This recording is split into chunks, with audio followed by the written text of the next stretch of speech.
Kutokana na idadi ndogo ya wanawake wanaotumia mitandao kujijenga kiuchumi katika kaunti ya Kisumu, mashirika ya kijamii katika eneo hilo sasa yanapanga kuandaa tamasha ya ulaji wa samaki tarehe 9 Disemba ili kuchangisha fedha za kununua vifaa vya kisasa na kuimarisha sekta ya mawasiliano kwa manufaa ya wanawake. Akizungumza katika eneo la Sifa jijini Kisumu, afisa wa kamati andalizi ya tamasha hiyo ambaye pia ni mfanyakazi wa shirika la Grassroots Trust, Lawrence Opio, amesema huu ndio wakati mwafaka kwa wanawake wa Kisumu kujikita zaidi katika teknolojia ili kuboresha uchumi wa kaunti hiyo.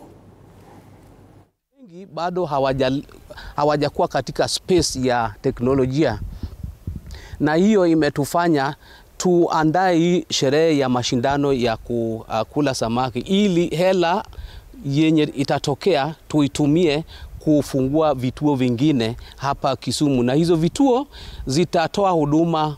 Mojawapo ni training, ICT training, na vile vile huduma ambazo zinapatikana katika resource centers au information centers.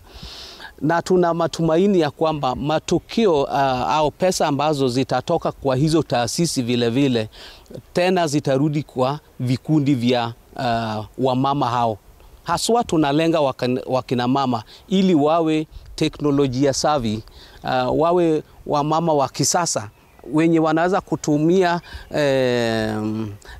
internet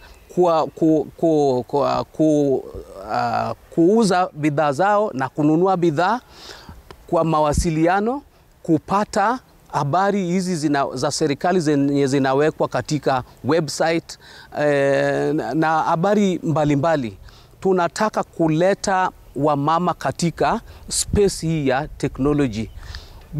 Bila hiyo dunia ya sasa ni kila kitu ni teknolojia. Bila hiyo wamama wataachwa nje. Kwingineko